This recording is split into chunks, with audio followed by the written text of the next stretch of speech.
Live from WTVO Rockford and your home team. Eyewitness News at 5 starts now. Health experts are warning about RSV.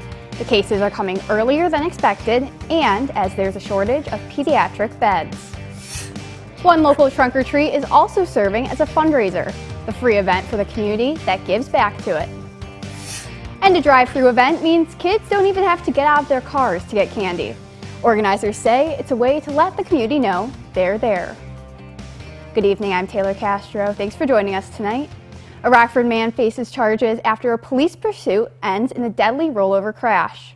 Saturday afternoon, Dekalb County Sheriff's deputies responded to a call to assist with a pursuit in the area of Twombly Road east of the West County line. The crash occurred before they arrived.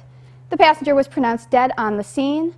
33-year-old Bradley Hale was the driver. He was taken to the hospital. After being released, he was transported to the Dekalb County Jail. He's charged with aggravated driving while license revoked and aggravated fleeing to elude. The crash is under investigation. Last week, we told you how Rockford area hospitals were experiencing a high number of young patients in emergency rooms due to RSV, or respiratory syncytial virus. Today, the problem continues. Amory Wilder spoke to a local medical practitioner about how this can affect you and your family. Amory experts see this is becoming a real problem. That's correct, Taylor. There's no vaccine to prevent RSV, but there is medication to treat it if you have to be hospitalized. The only issue with that is right now, health experts say across the state there's a shortage of pediatric beds. We have more and more really sick kids and less beds throughout the state and region to take care of them. RSV has been around for a very long time, and health experts usually plan for it to pick up around the colder months. But this year, it seems to be creeping up earlier in the season than expected. According to Dr. James Cole with UW Health Northern Illinois, there's also been more cases among all populations. You can't say people don't die from it because, people die from everything from influenza to COVID to RSV, right? And there's a reason why children who get RSV sometimes need to be in the intensive care unit because they're in critical condition from this. But they usually do very well with the proper supportive care in a pediatric ICU. But if there are no pediatric ICU beds, then it's a really tough situation. The doctor says it's a tough situation because many hospitals are at critical capacity for pediatric beds. That includes ICU, neonatal, and regular beds.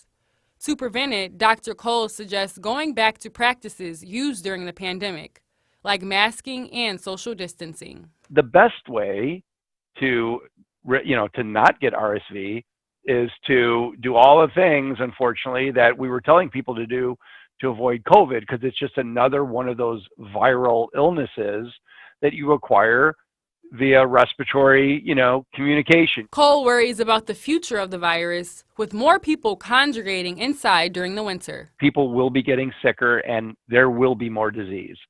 I promise you that. Symptoms include runny nose, decrease in appetite, coughing, fever, and breathing issues. Doctors say if your child is showing these symptoms, keep them away from other kids and seek medical attention. Taylor? Thanks, Amory. There were no winners from last night's Powerball drawing, which means the prize climbs to $1 billion. And of course, the odds are not in your favor. Somewhere in the ballpark of 1 in 292 million, to be exact. But don't let that stop you from trying. After all, someone's got to win. And the eventual winner, if they opt for the lump sum, would take home $497.3 million. The next drawing is tomorrow night. We've been hearing all about the trunk or treat events happening this weekend, but one of them is also fundraising. Trunk or Treat at the Pomodoro had lots of Halloween fun for families. It also gave back to Gigi's Playhouse, an organization that helps those with Down syndrome. They had a sale of take and bake family-style pastas. 100% of the proceeds will be donated to Gigi's. My wife and I have always loved Gigi's, so they're always going to be number one in our hearts, and we try to help them as much as possible. They deserve it, they work hard, and they do so much awesome stuff for everyone in the community that we could not be more proud to call them our friends and our partners. There was also food, drinks, and a DJ. Meanwhile, a candy cruise allowed trick-or-treaters to stay in their cars. Life Church Rockford has been holding the event this weekend. People decorate their cars and roll on through to get candy. It's a format they adopted during COVID, and since it worked, organizers opted to keep it this way. Kids get more candy than they know what to do with, let me tell you that. We just have an amazing amount of candy and fun stuff that we give out to the kids, and it's just a way of participating in the community, letting the community know we're here and we care. Organizers say they're happy to give back with this celebration. Lego released a new animated short to promote their updated Back to the Future Time Machine kit. Brick to the Future features Lego depictions of Marty McFly and Doc Brown driving a new version of the DeLorean time machine made famous in the movie franchise.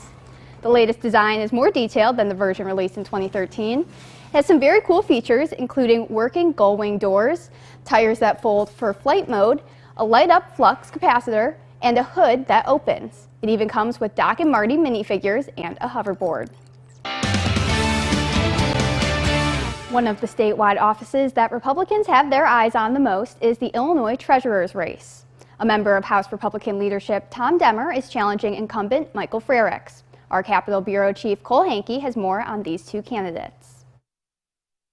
Both candidates for treasurer, Democrat incumbent Michael Frerichs and Republican challenger Tom Demmer, are not strangers to Springfield. Frerichs served in the state Senate for 8 years before being elected treasurer in 2014, an office he has held since.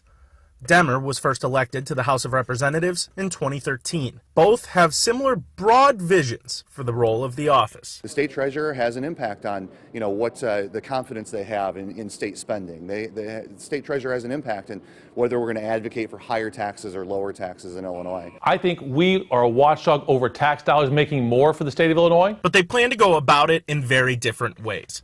Frerichs would continue building on steps he's taken during his past 2 terms. We're going to bring in more money and interest for the state, as we have done, and smash records. While Demmer sees himself as more of a check on a largely Democrat-controlled government. I think the opportunity we have to talk about those economic issues today, it resonates with voters, and it's right in the wheelhouse of the Treasurer's office. The Illinois Treasurer's office handles the long-term investments for the state.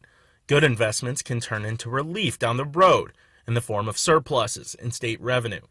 On the campaign trail, Frerichs points to his record. Facts matter and accomplishments matter. We've been doing this in office as opposed to just talking about this, and we continue to do this over the next 4 years. While Demmer says that record isn't good enough. Our revenues are declining. That's a threat to the long-term fiscal health of the state, and it's something the state treasurer should be speaking up about. Demmer also continues to allege Frerichs wants to institute a retirement tax. Frerichs one time mentioned the idea of a retirement tax when talking about how a graduated income tax could benefit the state.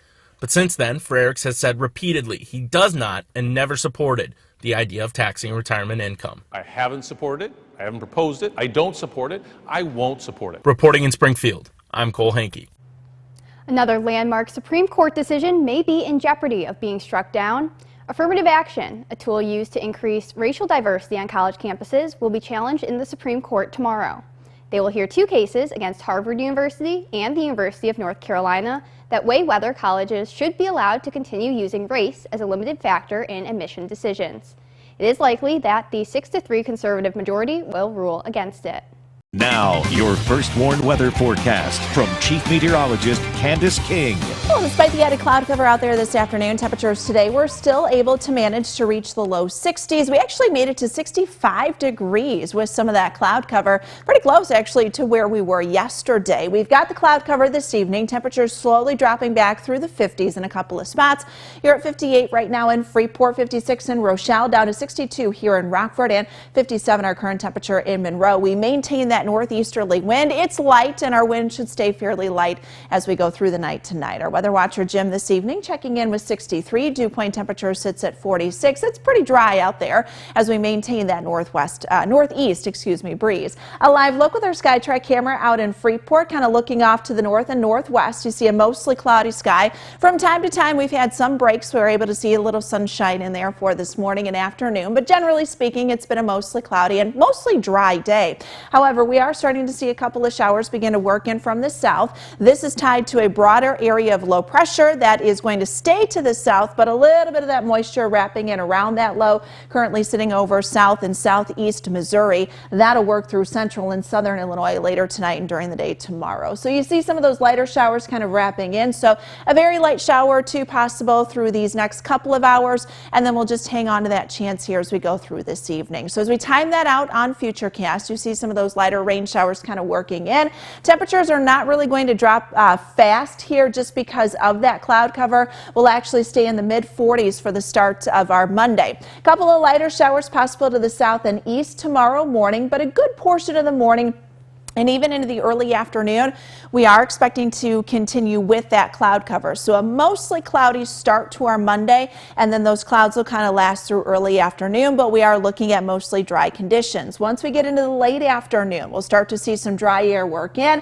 Northwest wind shifting around. Temperatures will be able to make it back into the low 60s, so continued with that above average warmth for tomorrow afternoon. We will clear out here as we go towards tomorrow evening, so not anticipating any problems there for the trick-or-treat hours. Temperatures down into the 30s for Monday night, so a little cool start on Tuesday. But Tuesday we begin that warm up. We begin to see more of a southerly wind. Temperatures will actually climb back into the upper 60s for the afternoon, and we could see temperatures upper 60s, low 70s as early as Tuesday, Wednesday, and Thursday of this week. Keep in mind that Tuesday is the start here of November. November 1st begins on Tuesday, so some warmth coming up here when that average high should be more in the mid-50s. So 46, that's where we head for the overnight tonight. Generally a mostly cloudy sky, a couple of light showers here and there. These are not going to amount to much if we do see any of that rainfall. 63 for tomorrow afternoon. Cloudy skies early, and then you get a little gradual clearing later in the day. Heading out for those trick-or-treating hours, no problems there. Temperatures in the low 60s for that late afternoon. They will be dropping, so maybe just a light jacket needed out there. No snow like what we had a couple years ago. We had 3.1 inches, 2019 it was, come down on Halloween, so you don't have to worry about that. But look at this, Taylor. We have a 70 on that 7-day forecast Thursday. We could very well hit 70s again on Wednesday. Pattern breaks down, though. We do have a good shot of some rainfall coming in by next weekend. Now sports with Reagan Holgate. The Bears traveled to Arlington today to take on Dak Prescott and the Cowboys. With such an impressive performance Monday night against the Patriots, the hope was to keep that momentum rolling in Texas. But it was a really slow start for the Bears on defense. They would allow back-to-back Dallas scores. The first here from Dak Prescott on the keeper, and he just walks it right in. Second quarter now, Bears down a score. Handoff goes to Tony Pollard. Beautiful cut there, and that's a touchdown. Dallas leads 21-7. To the third now, Bears trail 28-17. Khalil Herbert runs it straight up the gut and in for the touchdown. Bears within 5 after a failed 2-point attempt there. Later in the third, Justin Fields stepping up. He throws to David Montgomery, but he loses the football.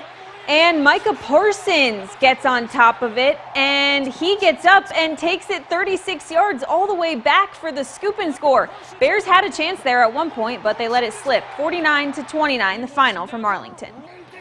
The Packers are in primetime tonight against the Bills. Buffalo has the #1 offense in the league, a star quarterback in Josh Allen, and plenty of players in those skill positions. But Green Bay has not been able to do anything offensively the last 3 weeks, and there's no contending with this Bills team if that narrative doesn't change. What we have to do, we have got to make sure we do a great job of getting in, either staying out of third down or getting in those third and manageables, so we have an opportunity to convert. And if we convert, obviously that leads to more plays and a possibility for some points. We haven't done a great job on third down, so that's really kind of been the story so far.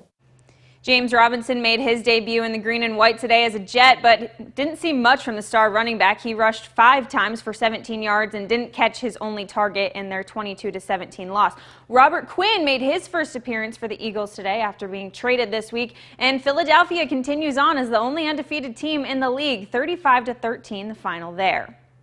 Round 1 of high school football playoffs is in the books. We started with 24 of our local teams in the hunt. Now we are down to 16. Let's take a look at next week's second round matchups. In Class 6A, Harlem will travel back to McChesney Park to host Grays Lake North. In 5A, number 1 ranked Sycamore will play at Carmel. Sterling will travel to take on Chicago Good, and the Boylan Titans will make the trip east to face Nazareth Academy. Now to Class 3A, Genoa Kingston will travel to face Princeton. Stillman Valley will take a road trip to IC Catholic. DuPec will make the trip into the city to play Reed Custer, and Byron plays at Seneca. In 1A, Lena Winslow has another home game, this time against Oneida. We'll have a local matchup between Fulton and Lutheran. That one will be played here in Rockford. Forreston will host Chicago Hope, and Dakota will be home hosting Marquette.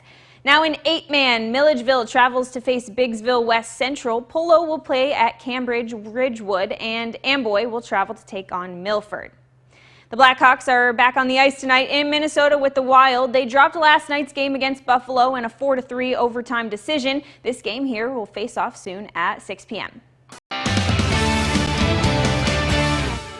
Active radar brought to us by Rockford Auto Glass and More. We've got a couple of light showers passing just to the south of us. We'll continue to see those kind of on and off here through the rest of this evening and even a little into the overnight, but not expecting much for accumulation. As far as temperatures go, the numbers really warm here and we dry things out too. We'll see a mostly cloudy start to our Monday. Might get a little fog in there later tonight. Temperatures close to 70 later this week.